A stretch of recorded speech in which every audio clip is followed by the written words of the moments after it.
Hi, it's Ramsey Du at the JX Fight Club in Shanghai, China. We've got a one-part question, one-part commentary from our friend Bruno, who says, "Hey Ramsey, what's your opinion about CM Punk versus Mike Jackson in UFC 225?"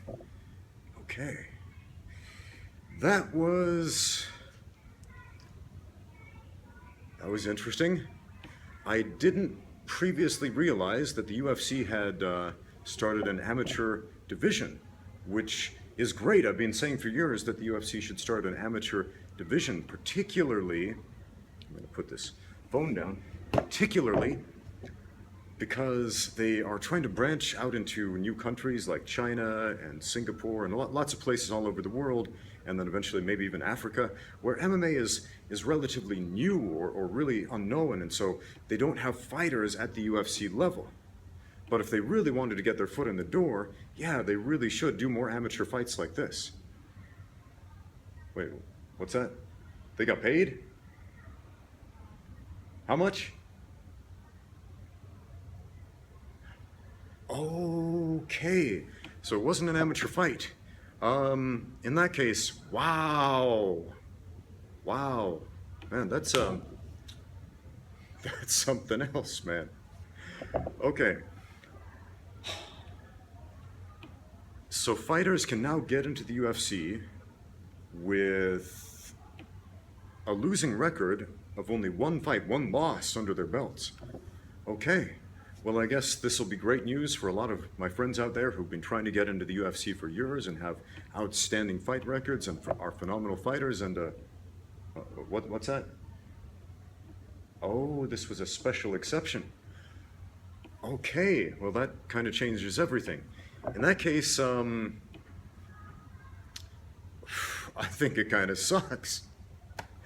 But seriously, the UFC really should start an amateur league, in my opinion. They don't have to call it the UFC. They could call it UFC Junior League or whatever, I don't know. To, yeah, have something so those less experienced fighters could get their feet wet and still control the brand and make money off of it and all that good stuff. I think it would be a great idea. So, Dana White, if you're listening, that one's for free. Anyway, second part of this question, hold on. It was more of a comment, and I thought it was an interesting comment. He left this comment in regards to a video where a guy asked me, should I train at this jiu-jitsu school? I don't really know, and my answer is basically, yeah, go try it out. And Bruno added this, he said, if I may say something to the guy who asked the question, when I was a child, I trained Taekwondo for over a year, and then I had to move to a much smaller town. Here, the only martial arts gym was a BJJ school. At the time, I didn't want to train in BJJ. I just wasn't interested in grappling. But now, years later, he's a blue belt, and he really regrets not having started earlier. And man, I get that. When I started out in mixed martial arts, I really just wanted to kickbox. I wanted to do stand-up fighting. That's all I cared about. That's all I was interested in. But the well kind of started drying up as far as opportunities for kickboxing, and they just weren't paying as much, and there weren't nearly as many opportunities to fight in kickboxing matches. But MMA fights started popping up, and I still needed a paycheck, so I started gravitating over to that.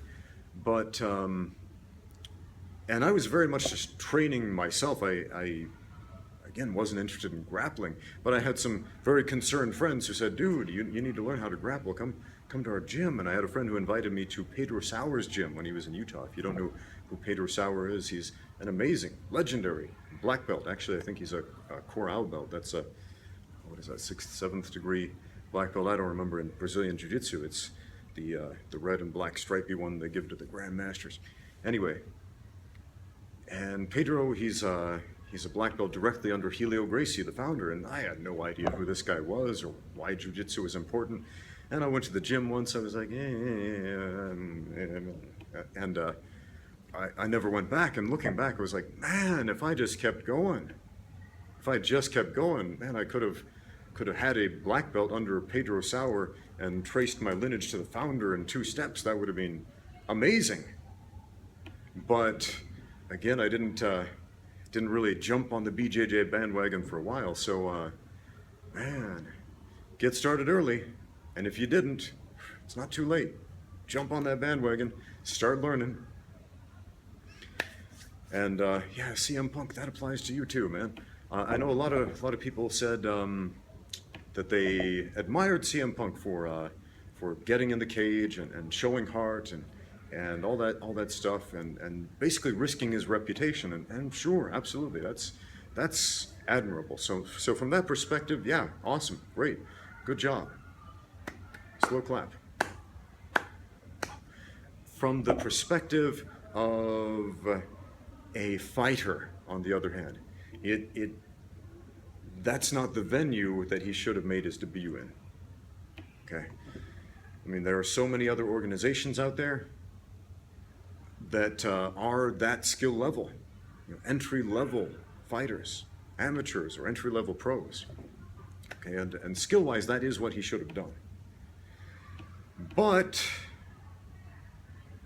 man, if you can make $500,000, $1 million plus sponsorships just for stepping up and taking a beating, I wouldn't say it really takes that much heart to do that. I mean, I was doing that for $50 back in the day. $50. $50 to show, win or lose. Why? Because I was desperate for the cash. I don't think this man is desperate for cash. But, yeah, man, offer me $500,000. Even with the injuries that put me into retirement, I'll get in the ring with anybody. Anybody. 2 of anybody. Man, that doesn't take heart, that takes self-interest. Totally different thing. Anyway, thanks for watching. Now get out there and train.